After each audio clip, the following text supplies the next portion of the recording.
Hi friends, welcome to Harilata's Garden. இன்னைக்கு இந்த வீடியோவில் திராட்சை செடி வளர்ப்பு பற்றி தான் பார்க்க போகிறோம். நான் இதுக்கு முன்னாடி ஒரு வீடியோ போட்டிருப்பேன் திராட்சை செடி வளர்ப்பு பற்றி. இருந்தாலும் நிறைய நண்பர்கள் நிறைய சந்தேகங்கள் கேட்டுக்கிட்டே இருக்கீங்க. அதுக்காக தான் இந்த வீடியோ. அதுக்கு முன்னாடி இந்த செடி எங்கே வாங்கினீங்க? நான் அமேசானில் தான் வாங்கினேன்னு சொல்லியிருப்பேன். ஸோ அதோட லிங்க் நிறைய பேர் கேட்டுக்கிட்டே இருந்தீங்க. நான் வந்து அமேசானில் பார்த்தீங்கன்னா க்ரியேட்டிவ் ஃபார்மில் தான் வாங்கியிருந்தேன். 199 சொல்லிட்டு சீட்லெஸ் கிரேப்ஸ்ன்னு தான் போட்டிருந்தேன். ஆனால் எனக்கு வந்து பன்னீர் திராட்சை அனுப்பிச்சிருந்தாங்க. இப்போ பார்த்தீங்கன்னா அந்த இதுவே இல்லை, அந்த 199க்கு சீட்லெஸ் கிரேப்ஸ்னே இல்லை. அதில் நானுமே தேடி பார்த்துட்டேன். நீங்கள் வேணால் க்ரியேட்டிவ் ஃபார்மில் வாங்குங்க. பட் அவங்க மாற்றி அனுப்பிச்சாங்கன்னா என்ன கேள்வி கேட்கக்கூடாது. ஏன்னா எனக்குமே அவங்க மாற்றி தான் அனுப்பிச்சிருந்தாங்க. நான் அதனால தான் லிங்க் ஷேர் பண்ணவே இல்லை. இப்போ ஒரு 1.5 வருஷத்துக்கு மேலே ஆயிடுச்சு. அந்த இதுவே அந்த ப்ராடக்டே இல்லை, அந்த 199க்கே இல்லை. ஸோ நீங்கள் அதில் வேணால் பார்த்து வாங்க. பன்னீர் திராட்சனே வாங்கியிருந்தா அப்போ இதே மாதிரி வரும்னு நினைக்கிறேன். ஸோ வந்து க்ரியேட்டிவ் ஃபார்மில் பன்னீர் திராட்சைன்னு போட்டே வாங்குங்க. இதே மாதிரி வருதான்னு பாருங்கள். அப்படி சப்போஸ் வரலனாலும் என்ன கேள்வி கேட்கக்கூடாது, நான் முன்னாடியே சொல்லிட்டேன். அதே மாதிரி ரொம்ப குட்டி செடியை தான் வந்திருந்துச்சு. ஏதோ லக்கிலி வளர்ந்து நம்மளுக்கு பன்னீர் திராட்சை அதுவும் பெரிய கொத்தாவே கிடச்சிருச்சு. அதே மாதிரி பார்த்திங்கன்னா பன்னீர் திராட்சை, அதாவது பன்னீர் திராட்சைன்னு இல்லை, எந்த திராட்சை செடி வளர்க்குறதா இருந்தாலுமே பார்த்திங்கன்னா நம்ம பந்தலை தொடுற வரைக்கும் ஒரே கிளையாக பந்தல் வரைக்கும் போயிட்டு அப்புறம் நுனியை கிள்ளி விட்டிங்கன்னா பக்க கிளைகள் வரும். அந்த மாதிரி கிள்ளி விட்டு நம்மளுக்கு நிறைய கிளைகள் வர வச்சு அதுக்கப்புறம் தான் கவாத் பண்ணணும். நம்ம ஒரு வருஷம் வரைக்குமே இதே மாதிரி கிள்ளி பக்க கிளைகள் நிறைய வர விட்டு ஒரு வருஷத்துக்கு அப்புறம் தான் ஃபுல்லாக கவாத் பண்ணணும். நல்லா மொட்டை அடித்த மாதிரி ஒரு இலைகள் கூட விடாமல் இந்த மாதிரி அடித்து விட்டுறணும். அதே மாதிரி நம்ம கவாத் பண்ணி ஒரு வாரத்திலே பார்த்திங்கன்னா இந்த மாதிரி, அதாவது தளிர்கள் வர ஆரம்பிக்கும், முட்டை முட்டையாக வரும். அதுக்கப்புறம் பார்த்திங்கன்னா புண்ணாக்கு கரைசல், கடல புண்ணாக்கும் வேப்பம் புண்ணாக்கும் நம்ம நைட்டே ஊற வச்சு அதை காலையில் கொடுக்கணும். அவ்வளோதான். இந்த ஒரு ஃபீட் கொடுத்தா போதும். அது கொடுத்ததுலேருந்தே பார்த்திங்கன்னா நம்மளுக்கு தளிர் அந்த முட்டை முட்டையாக வந்துச்சுல, அதுலேருந்து அப்படியே மொட்டு வர ஆரம்பிக்கும். அந்த மொட்டு கொஞ்சம் கொஞ்சமாக அப்படியே பெருசாகி காய வைக்கும். அந்த மொட்டுலேருந்து நம்மளுக்கு பழம் கிடைக்கிறதுக்கு 3 மாதம் ஆகும். இதோட மண் கலவை பார்த்திங்கன்னா செம்மண், தொழு உரம், கோகோபீட் போட்டுக்கோங்க. ஏன்னா வேர்கள் ஜாஸ்தி போகிறதுனால கோகோபீட் போடாமல் வச்சோம் அப்படின்னா மண் சீக்கிரமாக ட்ரை ஆகிடும். அதனால் செம்மண், தொழு உரம், கோகோபீட் இது 3மே 1:1 ரேஷியோவில் எடுத்துக்கோங்க. கொஞ்சமாக வேப்ப முன்னாக்கு, உங்கள்கிட்ட கிச்சன் கம்போஸ்ட், வெர்மி கம்போஸ்ட் இருந்தால் அதுவும் கொஞ்சம் கொஞ்சம் கலந்துக்கலாம். அதே மாதிரி முக்கியமாக பார்த்திங்கன்னா க்ரோபேக் சைஸ், நல்ல பெரிய சைஸ் பேக்கில் வச்சாதான் செடி நல்லா வளரும். ஏன்னா வேர்கள் இதில் அவ்வளோ வேர் வருது. ஆனால் நம்ம இப்போ ஆன்லைனில் வாங்குகிறோன்னா அதை ஃபஸ்ட்டு எடுத்தோடனே கொண்டு போய் பெரிய பேக்கில் வைக்காதீங்க. ஒரு சின்ன தொட்டியில் வச்சு கொஞ்சம் நல்லா வளர்ந்ததுக்கு அப்புறம் பெரிய சைஸ், நான் பார்த்தீங்கன்னா 24க்கு 24 க்ரோ பேக்கில் தான் வச்சுருக்கேன்.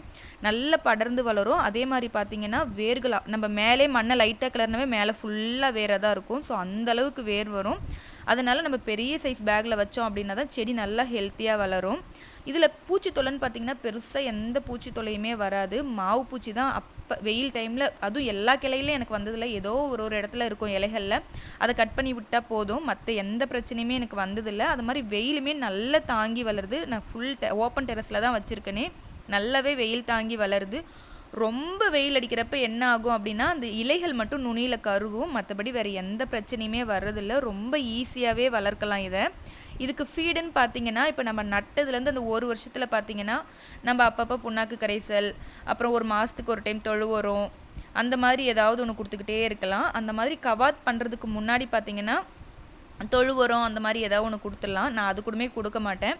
இப்போ நல்லா வளர்ந்துருச்சு, ஒரு வருஷம் ஆயிடுச்சு செடி அப்படின்னா நம்ம கவாத் பண்ணுறோன்னா ஃபுல்லாக மொட்டை அடித்து விட்ருங்க. அடித்து விட்டுட்டு கரெக்டாக ஒரு வாரத்திலே பார்த்திங்கன்னா அந்த தளிர்கள் வரும், முட்டை முட்டையாக வரும். அந்த தளிர்கள் அதாவது அந்த முட்டை முட்டையாக இருக்கும் பாருங்கள், அது வந்ததுக்கு அப்புறம் புண்ணாக்கு கரைசல் ஊட்டணும்.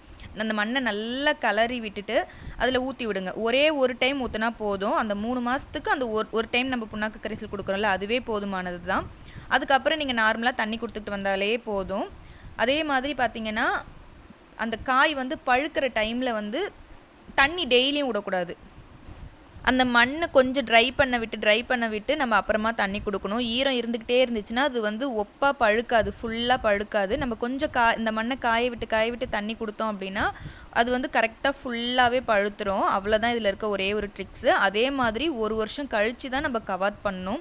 சில செடிகள் ஒரு வருஷத்துக்கு அப்புறமும் நம்ம கவாத் பண்ணால் காய்க்கிறதில்ல. என்கிட்ட இன்னொரு செடி இருக்குது, அதை நர்சரியில் தான் வாங்கினேன்.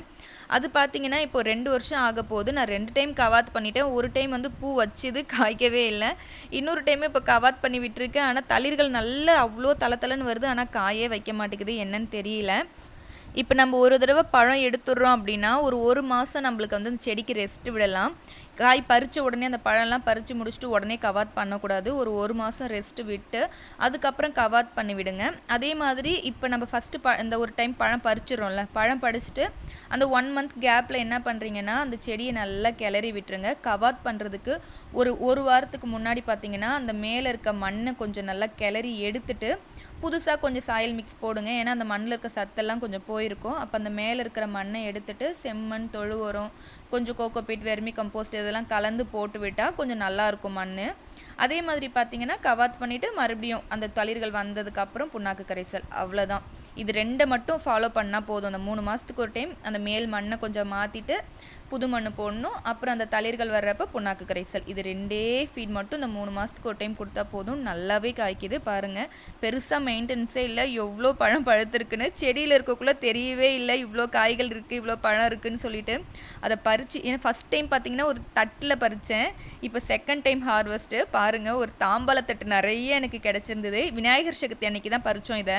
எனக்கு அவ்வளோ சந்தோஷம் பறிக்க ஒரு தட்டு, அதுவும் ஒரு தாம்பாளத்தட்டு நிறைய திராட்சையை பார்த்தோன்னே அப்படியே சாதிச்சிட்டமாரா அப்படிங்கிற ஒரு ஃபீல் தான் எனக்கு. அவ்வளோ சந்தோஷம். நமக்கு நம்ம வளர்த்து இதில் இவ்வளோ பழம் பழுக்குது அப்படின்னா நம்மளுக்கு எவ்வளோ சந்தோஷம் இருக்கும். அது வந்து வாயால் சொல்லவே முடியாது. அவ்வளோ சந்தோஷம். இதோட பழத்தோட டேஸ்ட் நிறைய பேர் கேட்டிருந்தீங்க. புளிப்பே இல்லை, நல்ல இனிப்பு, அவ்வளோ டேஸ்ட்டாக இருந்துச்சு. என் பையன்ட்டு காப்பாற்றுறது தான் பெரிய கஷ்டமாக இருந்துச்சு. வரப்பெல்லாம் ஒன்று ஒன்றா பறிச்சுக்கிட்டே இருந்தான். அவன்கிட்ட காப்பாற்றி இவ்வளோ கொண்டு வந்திருக்கேன். அப்பயுமே ஒரு 2-3 கொத்து பறித்து சாப்பிட்டாச்சு. ஸோ ரொம்ப டேஸ்ட்டாக இருந்துச்சு, ரொம்பவே இனிப்பு. இந்த டைம் பழத்தோட சைஸ் மட்டும் கொஞ்சம் குட்டி. ஏன்னா ரொம்ப வெயில், அதுவும் இல்லாமல் டெரஸில் வேலை நடந்ததுனால மாற்றி வச்சுக்கிட்டு இருந்தோம். அதே மாதிரி பார்த்திங்கன்னா ஒரு ஆரஞ்சு, 2 ஆரஞ்சு இருந்தது, கமலா ஆரஞ்சு. இது 2 ஆரஞ்சு இருந்துச்சு. ஒன்று வந்து ஏற்கனவே பறிச்சிட்டோம், 1 தான் இருந்துச்சு. விநாயகர் சதுர்த்திக்கு வந்து நம்ம தோட்டத்தில் இருந்தே பறித்து பழம் வைக்கணும் அப்படின்னு சொல்லிட்டு ரொம்ப ஆசை. அதே மாதிரி நம்ம தோட்டத்தில் இருந்தே பறித்து பழம் வச்சோம். இந்த விநாயகருமே பார்த்திங்கன்னா என் பொண்ணு தான் செஞ்சா. ஸோ என் பொண்ணு செஞ்ச சிலை, வீட்டில் காய்ச்ச பழம் அப்படின்னு சொல்லிட்டு ரொம்ப சந்தோஷமாக, ரொம்பவே அவ்வளோ சந்தோஷமாக விநாயகர் சதுர்த்தி வந்து நாங்கள் கொண்டாடினோம். ஓகே ஃப்ரெண்ட்ஸ், உங்களுக்கு இந்த வீடியோ யூஸ்ஃபுல்லாக இருந்துச்சு அப்படின்னா லைக் பண்ணுங்கள், ஷேர் பண்ணுங்கள், மறக்காமல் சப்ஸ்கிரைப் பண்ணுங்கள். தேங்க்யூ.